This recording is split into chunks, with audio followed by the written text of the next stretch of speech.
Ben birçoktan satın aldım kendime Victorinox Huntsman Şveysaryalı job bıçağı. Ben beğendim bu işi. Bakınız bunun içinde var 15 enstrüman. Bu bıçak, bu makas var içinde ta. Güzel kaliteli. Var bıçkı, tahta kesmeye değil. Hem var delik yapmaya değil de. Hem ta çok başka işler. Nasıl ben beğenirim bu kampanyada, hani onlar verirler yaşamak vakıda garantiyasını kendi mallarına. Demek şimdi bu iş kırılarsa ben varınca gideyim onların dükkanına ya da ofisine da bu kampanya bana değiştirecek bu işi ya da düzecek onu. Ama yaşamanın türlü olaylarında bize lazım başka enstrüman. Açan biz hastayız, biz gideriz doktora. Açan biz terisi öğrenme bir yeni dil, biz gideriz üreticiye. Açan biz yok ne yapalım, biz açarız Facebook'u. Açan biz duyarız kendimizi yalnız. Biz gideriz dostlarımıza, yoksa dostumuza.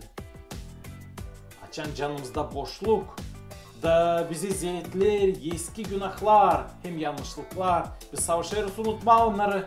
Ama unutamayız olur depresya. Açan biz korkarız ölümden. Ta tez lazım gelmeye İsus Kristos'a kurtarıcıya. Biblia söyler Allah'ın lafı. Hani ölümden sonra var cennet hem var gökler.